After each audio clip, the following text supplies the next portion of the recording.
जैसा कि हमने अपने पिछली वीडियोस में देखा कि कोई भी चालक जिसमें विद्युत धारा गमन करता हो वह अपने आसपास चुंबकीय क्षेत्र उत्पन्न करता है और यदि इस क्षेत्र में हम कोई कंपास रखें तो वह उसके चुंबकीय क्षेत्र को भी प्रभावित करता है।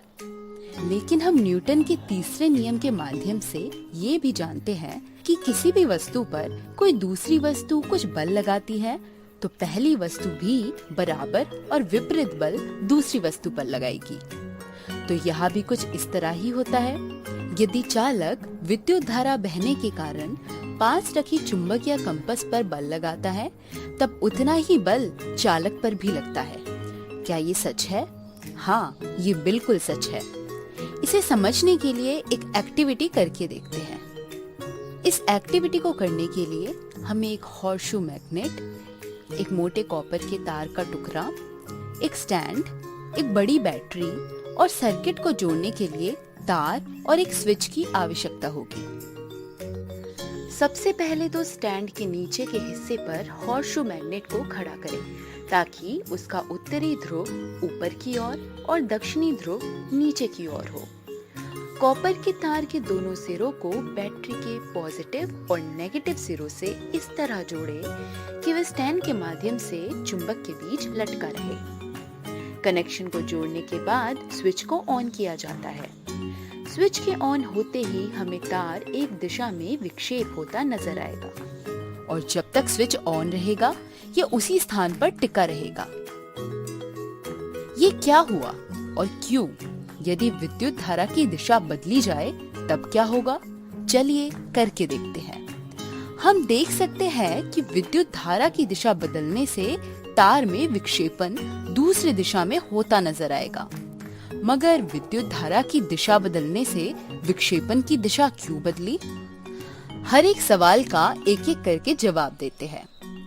विक्षेपण के होने का कारण यही है कि विद्युत धारा के गमन करने की वजह से जब चालक का चुंबकीय क्षेत्र मैग्नेट के चुंबकीय क्षेत्र से टकराया तो इन क्षेत्रों ने एक दूसरे पर एक बल लगाया जिस कारण हमें तार में विक्षेपण नजर आया।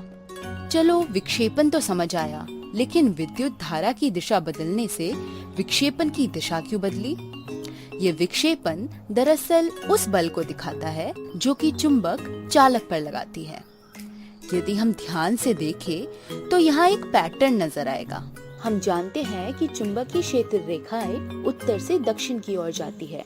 साथ ही विद्युत धारा जब इस दिशा में चल रही थी तब विक्षेपण इस दिशा में थी। इस चित्र को घुमाकर देखें तो तीनों एक दूसरे पर लंबवत दिखेगी। बल, विद्युत धारा और क्षेत्र रेखाओं के इस संबंध को फ्लेमिंग के बाएं हाथ नियम या इंग्लिश में फ्लेमिंग्स लेफ्ट हैंड रूल के नाम से जानते हैं। ये नियम कहता है कि यदि हम अपने बाएं हाथ की तर्जनी या पहली उंगली, मध्यमा या दूसरी उंगली एवं अंगूठे को इस तरह रखें कि तीनों एक दूसरे पर लंबवत हो, तब पहली उंगली चुंबकीय क्षेत्र रेखाओं की दिशा बताएगी, बीच वाली उंगली विद्युत धारा की और अंगूठा बल की ओर इशारा करेगा।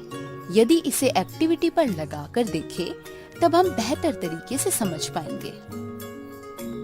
यदि विद्युत धारा इस दिशा में था और रेखाएं इस दिशा में, तब बल इधर लगा था।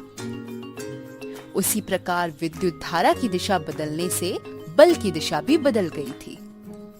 इस नियम को याद रखने की सख्त जरूरत है क्योंकि जैसा कि हमने पहले भी बात की है कि विद्युत चुंबक और चुंबक से चलने वाले उपकरण बहुत होते हैं और ये नियम उपकरण में बल की दिशा ज्ञात करने में उपयोगी होता है।